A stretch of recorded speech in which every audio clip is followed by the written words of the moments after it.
धन्यवाद। आप लोगों को आज हम next topic sex determination in humans पर, मतलब लिंग निर्धारण, मनुष्य में लिंग निर्धारण कैसे होता है। ठीक है, ये लिंग निर्धारण की प्रक्रिया जो होती है ये गुणसूत्रों पर निर्भर करती है। किस पर निर्भर करती है? गुणसूत्रों पर। अब गुणसूत्र की संख्या मनुष्य में कितनी होती है? मनुष्य में गुणसूत्रों की संख्या 46 होती है। कितनी होती है? 46। और इसको हम 23 जोड़ी भी कहते हैं। 23 जोड़ी गुणसूत्र होते हैं, जिसमें से ये गुणसूत्र मुख्य दो प्रकार के होते हैं। पहला है यानी कि 22 जोड़ी और एक जोड़ी, 22 जोड़ी और एक जोड़ी। जो 22 जोड़ी गुणसूत्र होता है वो एक समान होता है, एक जैसे होता है। तो जो एक जैसे गुणसूत्र होता है तो उसे हम क्या कहते हैं? ऑटोसोम। क्या कहते हैं? ऑटोसोम। और जो एक जोड़ी गुणसूत्र होता है उसे हम क्या कहते हैं? हेट्रोसोम। हेट्रोसोम कहते हैं। अब ऑटोसोम और हेट्रोसोम को हमें समझना है। देखो, ऑटो मतलब होता है समान, ऑटो मतलब समान, और हेट्रो मतलब डिफरेंट। मतलब कि इसमें जो होता है 22 जोड़ी, ये सब यक्स यक्स होते हैं, यक्स यक्स होते हैं। और जो हेट्रोसोम होता है वो क्या होता है? डिफरेंस होता है, मतलब एक यक्स होगा और एक वाई। अब हेट्रो मतलब देखो डिफरेंस हो गया, एक्स वाई। ऑटो मतलब समान, एक्स एक्स हो गया। तो मनुष्य में जो 23 जोड़ी, अब देखो 22 जोड़ी और एक जोड़ी, जब दोनों को हम मिला देंगे तो कितने हो जाएंगे? 23 जोड़ी। अगर इनको हम अकेले अकेले कर देंगे तो 46 गुणसूत्र हो जाएंगे। ठीक है, अब ये 22 जोड़ी और एक जोड़ी जो हेट्रोसोम होता है, अब ये क्या करता है? अब देखिए, हेट्रोसोम में दो तरीके से, एक तो ये हो गया और एक ये हो गया। लेकिन अब यहां पर तुम लोग को दिमाग लगाना है। देखो 22 जोड़ी तो यक्स यक्स होगा, और एक जोड़ी या तो यक्स वाई होगा या तो यक्स यक्स होगा। अगर 22 plus x x, point note कीजिएगा यहां पर दिमाग में कि 22 प्लस यक्स यक्स जिसमें गुणसूत्र है वो क्या हो जाएगा? ये इस सिंबल को प्रस्तुत करेगा, मतलब फीमेल का गुणसूत्र हो जाएगा। अगर 22 प्लस एक्स वाई हो जाएगा तो वो इस सिंबल को प्रदर्शित करेगा। ठीक है, अब यहां पर ये, अब देखो यहां पर एक जोड़ी, ये 22 जोड़ी ये कॉमन है ना, एक जोड़ी गुणसूत्र में यहां पर तो समान है, तो इन्हें भी तो हम ऑटोसोम कह सकते हैं। लेकिन नहीं, क्योंकि ये सेक्स को प्रदर्शित करते हैं, ये लिंग का निर्धारण करते हैं, इसलिए ऐसे गुणसूत्र को एक नाम हम और देंगे, एलोसोम। कई बार कंपटीशन एग्जाम में पूछा जा चुका है कि जो ये यानी कि 22 जोड़ी के बाद जो गुणसूत्र यक्स यक्स होता है उससे क्या कहते हैं? ऑटोसोम, हेट्रोसोम, एलोसोम, या इनमें से कोई नहीं, तो इसे हम एलोसोम कहेंगे। ठीक है, और ये आपका ऑलरेडी हेट्रोसोम है। हेट्रो मतलब डिफरेंट, सोम मतलब कोई बॉडी, काय, धागा, सूत्र। ठीक है, जो भी आप उसे कह दीजिए। तो हमको ये क्लियर हो गया कि अगर 22 प्लस एक्स वाई है तो क्या हो जाएगा? ये सिंबल किसका है? मेल का। अगर 22 प्लस एक्स एक्स तो फीमेल का। अच्छा, ये आप लोग दिमाग में लगाइए कि कैसे इन गुणसूत्रों से जो भ्रूण होता है उसमें फीमेल और मेल का फॉर्मेशन हो जाता है। निषेचन के बाद यानी फर्टिलाइजेशन के बाद उस भ्रूण से कैसे मेल का फॉर्मेशन होता है, कैसे फीमेल का फॉर्मेशन होता है, इसके लिए हम लोग एक ये क्रॉस कराएंगे। अब देखिएगा, हम लोग दिमाग लगाइएगा, आप लोग समझिएगा। हम लोग चलते हैं अब आगे इसको समझने के लिए। अब देखिए इसमें ये है एक्स वाई, क्या है, एडल्ट मेल। एडल्ट मेल में ये एक्स वाई स्पर्मिक गुणसूत्र है, और ये एडल्ट फीमेल ओवम में यक्स यक्स गुणसूत्र होते हैं। तो यक्स यक्स गुणसूत्र ये फीमेल के पास है। तो जो स्पर्म है वो ओवम से जब मिलेगा तो निषेचन होगा, तो निषेचन से जो भ्रूण बनेगा वो कैसे मेल भ्रूण बनेगा, कैसे फीमेल भ्रूण बनेगा।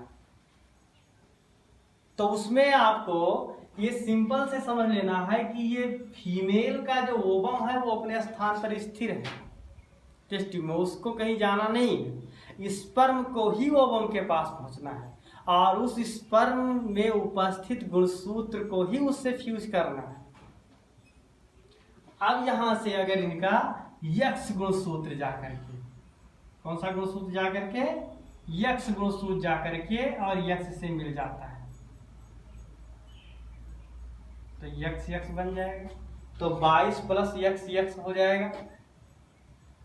तो किसका फॉर्मेशन हो जाएगा, फीमेल। अगर ये गुणसूत्र जाकर के इसका वाई जाकर के और फ्यूज कर गया, ये वाई गुणसूत्र जाकर के फ्यूज कर गया, तो यक्स और वाई इसका फॉर्मेशन हो गया मेल का। यानी कि या तो इनका यक्स गुणसूत्र जाकर के इससे फ्यूज होगा या तो वाई गुणसूत्र जाके फ्यूज होगा, और ये गैमीट ही बनेंगे।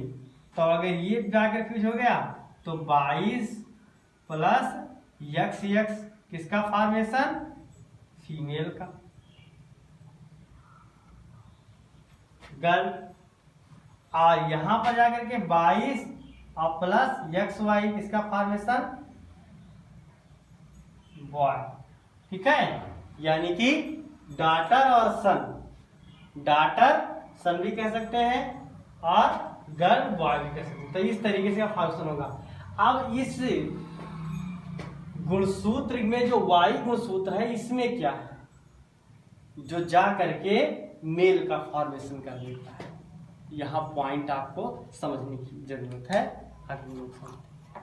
ठीक है, तो ये क्लियर हो गया ना। ऐसे आप क्लास कराएंगे 50% चांसेस दोनों के रहते हैं, या तो मेल या तो फीमेल, 50% चांसेस रहते हैं। लेकिन कारण क्या है कि या स्पर्म का ही यक्स गुणसूत्र फ्यूज करेगा तो बनाएगा क्या, एक्स एक्स। अगर स्पर्म का वाई गुणसूत्र फ्यूज करेगा क्या बनाएगा, एक्स और वाई। यही प्रक्रिया आप देखिए सेक्स डिटर्मिनेशन में लिंग सहलन, लिंग का निर्माण, ठीक है, जो भ्रूण में होता है वो गुणसूत्र के मिलने पर निर्भर करता है कि यक्स गुणसूत्र मिल रहा है कि वाई गुणसूत्र मिल रहा है। और वो यक्स और वाई गुणसूत्र दोनों किसमें होते हैं, मेल में होते हैं। मेल के किसमें होते हैं, स्पर्म में होते हैं। ठीक है, यानी मेल के शुक्राणु में ये गुणसूत्र जाकर के जब अंडाणु से फ्यूज करते हैं तभी जायगोट का फॉर्मेशन होता है। ठीक है, अब वो जायगोट किस पर निर्भर करता है कि मेल है कि फीमेल है। अब देखेंगे मान लीजिए ये जो वाई गुणसूत्र है ये सबसे छोटा गुणसूत्र होता है, सबसे हल्का गुणसूत्र होता है। अब इसमें क्या है कि यस आर वाई, इसमें रीजन होता है गुणसूत्र का, ये वाई गुणसूत्र है, वाई गुणसूत्र है ये। अब इसमें यस आर वाई जीन होती है, सेक्स डिटरमिनिंग रीजन, ये जीन होती है। अब ये जीन देखो इस गुणसूत्र में ये सेंट्रोसोम है, ये सेंट्रोसोम एरिया है, ये बॉडी क्रोमैटिन एरिया है ये सब। ठीक है, और ये गुणसूत्र का एपिकल पार्ट है, लोअर पार्ट है, सेंट्रोमियर भी कहते हैं। सेंट्रोसोम, सेंटर मतलब होता है बीच में और सोम मतलब बॉडी में, बॉडी के बीच में उसको सेंट्रोमियर है, सेंट्रोसोम कहते हैं। ठीक है, अब इसमें S R Y gene sex determining region जो होता है ये जीन किस पर जो है कैसे फ्यूज करती है और किसके फॉर्मेशन होता है। अब देखिए इसमें इस जीन को हम उठा करके यहां से यहां ले आए।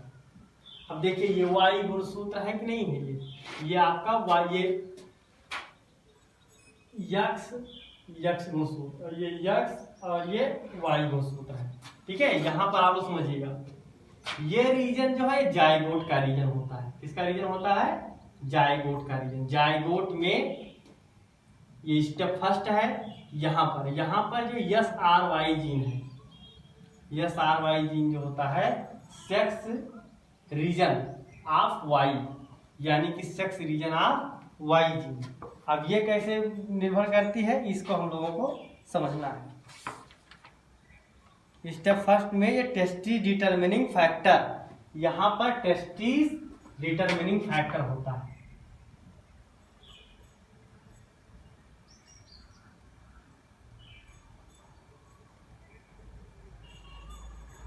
टेस्टिस डिटरमिनिंग फैक्टर, इसको TDF बोलते हैं। TDF, ये TDF रीजन जो होता है ये जाकर के यहाँ का वाई जो ये जीन होता है ये किस पर अटैक कर देता है?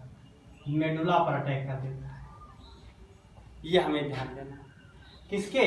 इम्ब्रियो, जो भ्रूण होता है उसके जब मेडुला पर अटैक करता है, तो जब मेडुला पर अटैक करता है तो ये TDF किसका फॉर्मेशन करता है? ये टेस्टोस्टेरोन हार्मोन्स का फॉर्मेशन करने लगता है। यहाँ पर हार्मोन टेस्टोस्टेरोन हार्मोन का फॉर्मेशन करेगा। वो टेस्टोस्टेरोन हार्मोन्स टेस्टिस के फॉर्मेशन में मदद करेगा। किसके फॉर्मेशन में मदद करेगा? और टेस्टिस के फॉर्मेशन में मदद करेगा। और यह टेस्टिस का जब फॉर्मेशन हो जाएगा तो ये मेल सेक्सुअल कैरेक्टरिस्टिक फीचर होता है। जो मेल होता है उसके सेक्सुअल कैरेक्टरिस्टिक फीचर इसमें है। तो पहले स्टेप में क्या होगा कि अगर यस आर वाई जीन जो होगा, sex region of Y gene जो होगा, ये जा करके इम्ब्रियो गोनेड्स के मेडुला से फ्यूज करेगा और टेस्टोस्टेरोन जो है हार्मोन का फॉर्मेशन करेगा। ये टेस्टोस्टेरोन हार्मोन टेस्टिस के फॉर्मेशन में मदद करेगी और ये टेस्टिस का जब फॉर्मेशन हो जाएगा तो ये मेल सेक्सुअल कैरेक्टर हो जाएगा। ये स्टेप थर्ड में हो जाएगा। That means S R Y gene are stimulate of the testosterone hormone to formation of testis. ठीक है, वो टेस्टिस के फॉर्मेशन में हेल्प करती है। तो इस तरीके से ये टेस्टिस का फॉर्मेशन हो जाएगा। TDF फैक्टर होता है। अगर ये SRY जीन नहीं होगी, अगर मान लीजिए वाई क्रोमोसोम फ्यूज नहीं कर रहा है तो ये टेस्टोस्टेरोन हार्मोन का सिक्रीशन नहीं होगा। और जब टेस्टोस्टेरोन हार्मोन का सिक्रीशन नहीं होगा तो टेस्टिस का फॉर्मेशन नहीं होगा। और जब टेस्टिस का फॉर्मेशन नहीं होगा तो मेल सेक्स ऑर्गन का फॉर्मेशन नहीं है। दैट मीन्स वो फीमेल का फॉर्मेशन हो जाएगा। अब जैसे ये देखेंगे इधर, अगर हम लोग देखते हैं कि ये XX क्रोमोसोम है, XX क्रोमोसोम अगर जाइगोट में है तो ये जा करके किससे फ्यूज करेगा? कॉर्टेक्स से फ्यूज करेगा। और कॉर्टेक्स से जब फ्यूज करेगा तो ये किसका फॉर्मेशन करेगा? एस्ट्रोजन का फॉर्मेशन करेगा। आगे एस्ट्रोजन, एल्डोस्टेरोन, यहाँ पर एल्डोस्टेरोन कहेंगे और ये एल्डोस्टेरोन फॉर्मेशन जो होगा ये किसका फॉर्मेशन करेगा? ओवम का फॉर्मेशन करेगा, ओव्यूल्स का फॉर्मेशन करेगा। और ये ओव्यूल्स क्या करेंगे? ये देखो ये ओव्यूल्स रीजन है, ये क्या करेंगे? ये डिफरेंशिएटेड करें गोनेड्स, ये गोनेड्स को डिफरेंशिएट करेंगे किसमें? फीमेल सेक्सुअल कैरेक्टर में डिफरेंस करेंगे। दैट मीन्स ये जो इम्ब्रियो गोनेड्स है, इम्ब्रियो गोनेड्स की जो सेल्स है उसके इंटरनल पार्ट को हम मेडुला कहते हैं, आउटर पार्ट को हम कॉर्टेक्स कहते हैं। SRY जीन अटैक करती है मेडुला पर। अब मेडुला पर अटैक करने के बाद में ये टेस्टोस्टेरोन हार्मोन का फॉर्मेशन करके टेस्टिस के फॉर्मेशन में मदद करती है। लेकिन वहीं पर अगर ये Y या X क्रोमोसोम है तो ये कॉर्टेक्स रीजन पे अटैक करके और ये ओवम का फॉर्मेशन करता है। ठीक है, तो ओवम जब फॉर्मेशन होगा तो ये किसका फॉर्मेशन करेगा? ओवरी। और ओवरी किसका ऑर्गन्स है? ओवरी फीमेल का सेक्स ऑर्गन्स होता है। ओवरी फीमेल का सेक्स ऑर्गन है और ये मेल का सेक्स ऑर्गन है। ठीक है। तो इस तरीके से ओवरी और टेस्टिस का फॉर्मेशन कैसे होता है जाइगोट और एम्ब्रियो के बाद से डिटरमिनेशन में डिफरेंस कैसे होते हैं, ये आपका SRY जीन पर निर्भर करता है। SRY जीन अगर वहां पर है, देखेंगे हम लोग, ये यानी कि सबसे छोटा हमने क्या दिखाया, वाई क्रोमोसोम दिखाया है। तो वाई क्रोमोसोम में सबसे पहले तो इस फिगर को आप लोग व्यवस्थित दिमाग में बैठा लीजिएगा कि ये 3 स्टेप में प्रोसेस होती है। कितने स्टेप में होती है, 3 स्टेप में होती है। पहला जाइगोट, जाइगोट पे में किस पर मतलब फॉर्मेशन होता है, टेस्टोस्टेरोन से होता है या एल्डोस्टेरोन से होता है। अगर टेस्टोस्टेरोन का फॉर्मेशन होगा तो ये क्या करेगा, ये टेस्टी डिटरमिनिंग फैक्टर इन्वॉल्व होगा इसमें, जिसको शॉर्टकट में TDF बोलते हैं, जो कि मेडुला पर अटैक करेगा। मेडुला पर अटैक करने में टेस्टिस का फॉर्मेशन हो जाएगा, ठीक है। और टेस्टिस किसका है, ये मेल सेक्सुअल कैरेक्टरिस्टिक फीचर होता है। और यहाँ पर अगर जाइगोट में देखा जाए तो यहाँ पर ये क्या होगा कि ये एक्स क्रोमोसोम जब फ्यूज करेगा तो ये एम्ब्रियो गोनेड्स के कॉर्टेक्स से फ्यूज करेगा। ये किसका फॉर्मेशन करेगा, ये एल्डोस्टेरोन फॉर्मेशन किसका फॉर्मेशन करेगा, ओवरी का फॉर्मेशन करेगा। और जो ओवरी है ये क्या है, ये जो है फीमेल सेक्सुअल कैरेक्टरिस्टिक फीचर है। तो इस तरीके से हम मेल में और फीमेल में डिफरेंस को समझ गए। और सेक्स के दौरान मतलब कि जो निषेचन होता है, निषेचन में कैसे मेल सेक्स ऑर्गन का फॉर्मेशन होता है और कैसे फीमेल सेक्स ऑर्गन का फॉर्मेशन होता है, ये हम लोग बाई हार्मोनल प्रोसेस के द्वारा समझ चुके हैं।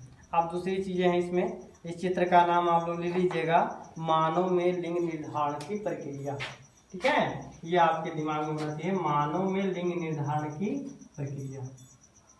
मानव में लिंग निर्धारण की प्रक्रिया। एक बार हम लोग इसकी समरी देख लेंगे, समरी में हम लोग क्लियर कर लेंगे, ठीक है। पूरा सारांश आपके दिमाग में एक बार और आ जाए, ठीक है। सबसे पहले हमको सेक्स डिटरमिनिंग फैक्टर देखना है, जिसमें क्या होता है कि एडल्ट मेल और एडल्ट फीमेल, ठीक है। एडल्ट मेल और फीमेल दोनों में गुणसूत्रों की संख्या कितनी होती है, 46 होती है, दैट मीन्स 23 जोड़ी। लेकिन जब उनका गैमीट का फॉर्मेशन होता है तो X Y अलग अलग हो जाएगा मेल में, और इसमें फीमेल में X हो जाएगा। अब ये निर्भर करेगा कि X अगर X से फ्यूज कर रहा है तो 22 प्लस X यानी फीमेल का फॉर्मेशन होगा, अगर Y कर रहा है तो 22 प्लस XY यानी कि मेल का फॉर्मेशन होगा, ठीक है। अब मेल का फॉर्मेशन कैसे होता है, इस पर कौन सा गुणसूत्र इन्वॉल्व होता है, तो जो मेल का फॉर्मेशन होता है ये Y गुणसूत्र इस पर डिपेंड करता है। Y गुणसूत्र में क्या होता है, SRY रीजन होता है, इसको SRY जीन बोलते हैं, ये sex determining of gene region होता है। ये Y क्रोमोसोम होता है, Y क्रोमोसोम में कैसे प्रोसेस इन्वॉल्व होते हैं, जो Y क्रोमोसोम होता है इसका SRY जो रीजन होता है ये टेस्टिस डिटरमिनिंग फैक्टर को इन्वॉल्व करता है, जिसको शॉर्टकट में TDF बोलते हैं। TDF क्या करता है, टेस्टोस्टेरोन हार्मोन, ये क्या करता है, ये तुरंत जा करके और एम्ब्रियो गोनेड से, एम्ब्रियो गोनेड के मेडुला से फ्यूज कराता है। एम्ब्रियो गोनेड के मेडुला से फ्यूज कराएगा तो ये टेस्टोस्टेरोन हार्मोन का फॉर्मेशन करेगा, और वो टेस्टोस्टेरोन हार्मोन जो है वो टेस्टिस के फॉर्मेशन को इन्वॉल्व करेगा। और जब टेस्टिस का फॉर्मेशन होगा तो ये मेल सेक्सुअल कैरेक्टर का इन्वॉल्वेशन करेगा, ठीक है।